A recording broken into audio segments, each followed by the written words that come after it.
Subsistence is and has always been an important part of life for residents of the Alaska Peninsula.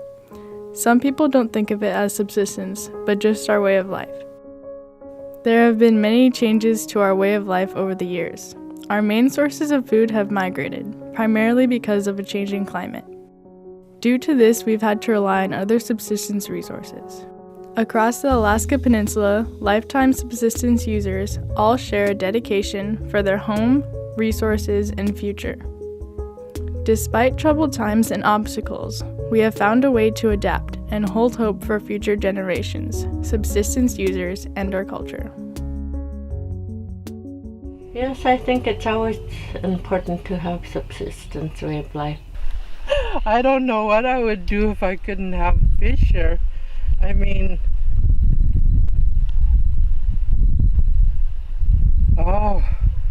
it would be very sad not to have that in our lifestyle and our eating. How would I live?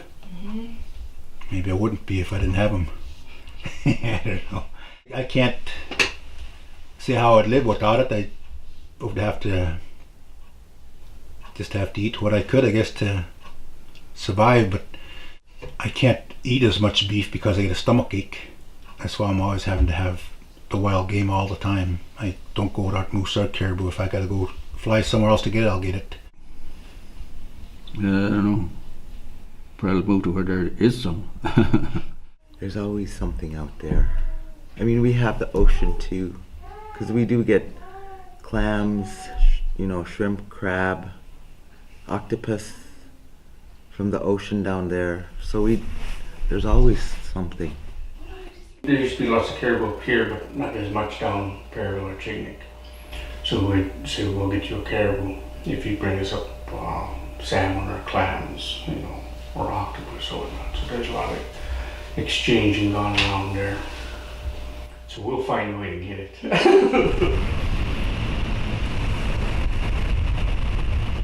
Well, we grew up on fish, so it's important to our family. We have fish in the winter at least once or twice a week. we like to pick berries and blackberries, salmon berries, blueberries, cranberries, We eat a lot of caribou and moose and fish and ptarmigan and ducks and you name it. And like our kids, grandkids, they'll come over. Oh, native foods tonight. If they see fish or buttock bones or the goudak and fried bread. Oh, native foods tonight. being down in Chignik Lagoon with my parents and all of us going out and getting all of the fish and then going down to the beach and having to sit there and we're all, splitting the fish and, working as a family and stuff, and we're all doing something. Somebody's cutting the heads, somebody's splitting open the fish, and somebody's taking the guts out, and so we're all working together. If somebody else doesn't have food, I'd, offer them, frozen salmon or canned salmon. And on special holidays, birthdays, church name days, we serve that too. That's been the biggest part of subsistence, is that sharing of that resource. My middle daughter that lives in town, I do get fish for her and her husband. So she eats fish regularly. So we supply for not only us here, we supply for our family, extended family members. My oldest son lives in Anchorage, and so I send him meat, and my youngest son, because my girlfriend and I can't eat a whole moose.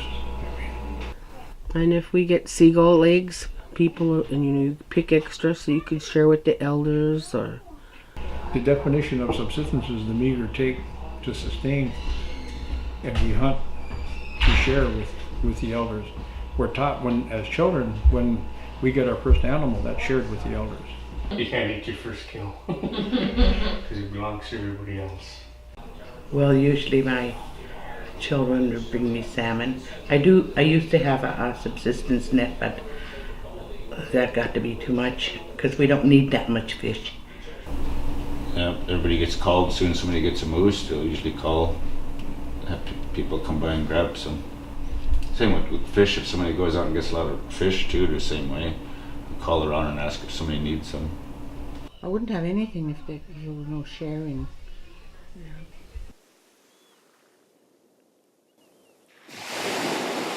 Have there been changes in the type and availability of subsistence resources in your life?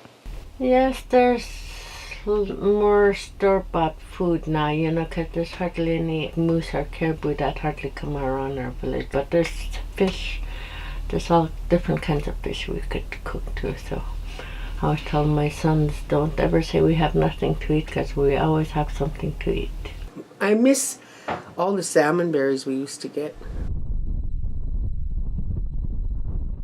The stores down here, I mean, they're ridiculous for the prices of the food we buy. We go to the store and, you know, we buy a lot of our fruits and vegetables from here, and then we order on Span Alaska all our other groceries. We would still live, but you would miss that. You would, if we couldn't harvest any of that. Having to make a meat order, which is almost like foreign to me, is becoming common. If I go to Anchorage and I see the price of how much they sell this one piece of salmon, now, holy cow. Would you be able to pay for that if you're hungry? No. You know, $14 a pound or whatever hell, you know? I mean, we need subsistence here really hard. You know, so we're paying $17 a pound for friggin' a hamburger. And that's not, you know, cause right now with the climate change, there's no more animals here. First, the caribou population decline, which is well documented. Everybody knows about that. We used to always go caribou hunting. We never had caribou for like 4 years now. And now I haven't seen a caribou, you know, and that's because there's no more snow. We didn't freeze last year. I mean, when I was growing up here, we used to be able to chase the caribou on ice. You know, there was hundreds of them. Now we don't even see the ice, and we rarely see caribou. We're missing that big chunk of our protein. You know, it just makes me cry. It really does, you know. It's just that hunting and fishing and stuff is not exactly like it used to be. Back then it was survival, you know. You did that. That was just life. You did it. We've been depending a lot more on fish. So the summer fish gets us to smoke salmon, and then the fall fish gets us to winter salmon. We don't get to ice fish hardly as much because there's no ice. It's warmed up. Hasn't been no winters here for the last few years, and back when we had winters, we could go out in the country where the rivers and everything's frozen. We go smelt fishing. Hopefully we'll get winter this winter again. What are the most important subsistence resources for your family or village, and why? We love our fish. And you can do so many different things with fish too. So just be creative. We put them away, freeze them. Fish, we smoke salmon, salt salmon, can it, kipper it. I mean, everything you could think of. We mostly smoke it and can it. Yeah, we make dried fish, smoked salmon. Even got the little kids tying up, you know, strips. Dry smoke or salt. Salt, couple barrel, maybe a couple of buckets of them for the winter. Marinate it, brine it. We make canned kipper. We call it upside down fish. It's whole red when it's all colored and red. Females and males, we hang them upside down whole. Let them dry a little, and they get a little fermented, but it's not real bad. We just try to make sure that we have, you know, put away subsistence stuff for the winter. Seals in the gut, I clean. You know, you slit it every maybe foot, and it's sometimes 25, 30 feet long. So you just slit every foot into the gut. It's like a little rope, and then you clean it out, squeezing it, and then you soak it in the water. Next day you clean out again, and then you braid it on your fingers, and it comes out like a rope.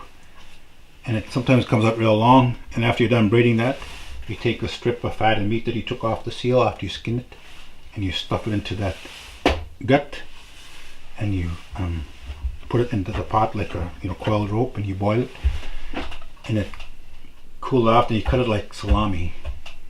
And then the stomach, I save the stomachs, and we take the fat from the seal. After the stomach is dried takes maybe a month or two, depending on how warm it is and wet. Like now I got 2 of them drying, but after you tie off one end, and then the other end you make it big enough to like put a plug in it after it's dried. But I use like containers like I don't know, maybe a size of a juice bottle, the small little plastic ones. You take that and put it on the tip, wrap it around tight, and you blow from the other end.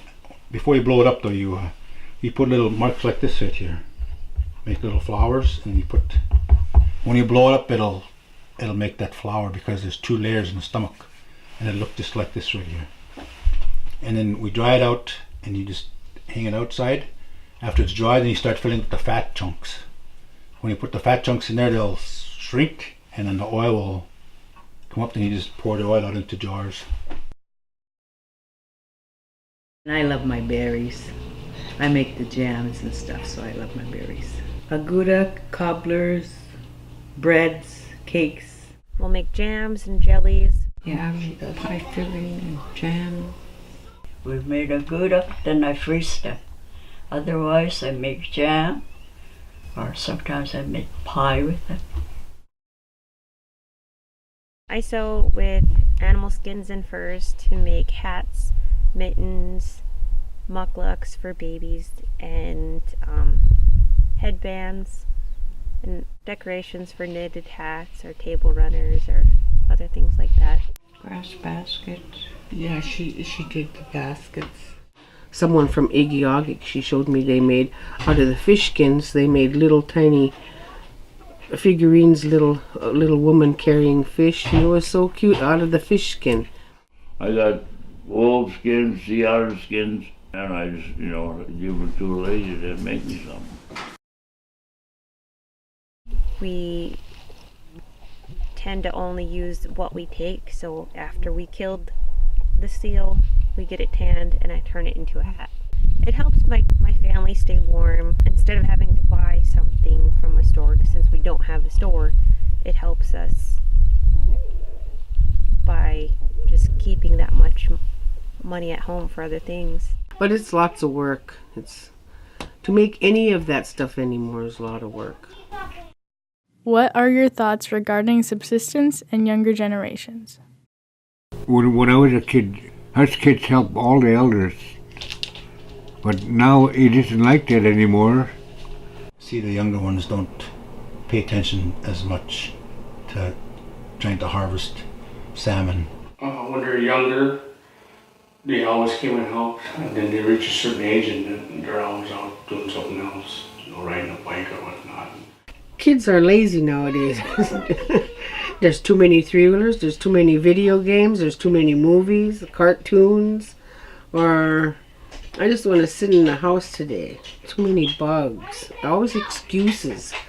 Most of the ones that are doing it now are guys my age, and my nephew Fred, he's got to be 30s, I guess, but anybody after that or under that age group they're not into the smoking and putting fish away. Maybe they're going to wait till they're older. Yeah, well, there's some that, do help. I have my grandson that's helped me all the time. So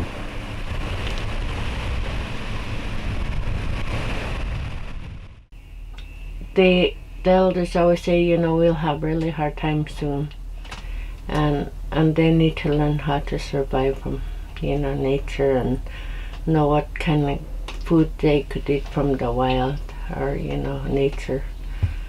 I think that's really important that they they know they could survive from land instead of going to the grocery stores all the time.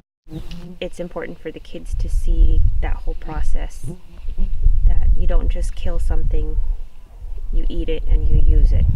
Stories is what captures their attention. You start telling them stories of what used to be or what their dad used to do or their grandpa used to do. And then, then they'll get caught up in it and they like those stories. Word of mouth, I think, that's the best way. My parents taught us how to can fish and smoke fish and everything, and so we keep that going. I give them all their special little buckets of we get little tubs of jam or something, and they have a bucket. We save them for the kids so they could go pick berries. And you don't want to get a great big one because then they, oh geez, I can't fill this thing up. But if you give them a tiny little thing at first, they fill that up, and then you could eat the rest. You just fill this little tiny thing and you go eat all the berries you want. And to get them so that they'd like to go back again the next year. It can't be all just business out there. They gotta have fun. The way we've been doing it here, like hunting caribou for special occasions and stuff, is we take turns with the kids that never hunt before, and we'd have a grown-up to be with them. I was fortunate enough in Naknek to be chosen by the elders to go hunting with them, and we'd camp way up Smelt Creek and up Big Creek area, or go all the way down to Egig by skip in the fall to go hunting, or up on the Kwijak and go hunting for things. So it was just that activity of sharing with the elders and learning from them. Culture camp, I think that we used to have culture camps, and I think we need to get them back to where they could, like this time of year, have a culture camp and show them how to put fish away and stuff. But that'd be a good thing to do. Before, there was just nets out all the time, and all the kids could come and go, and I think that's when they learned, the younger ones. Be able to teach our kids how to hunt, where to hunt, what to hunt, what to take, how to put it away. We did it as a family, and so that's what we taught our kids to do. We all watched my mom and my dad, my aunts, could all split the fish, and you have to reach a certain age before you did anything. I remember we always had to go. I'd always go with my mom down to the beach or whatever. I guess it's a way of passing down the tradition of how we take care of them. I mean, it's just like it's in us already. It's there, they just gotta wake it up.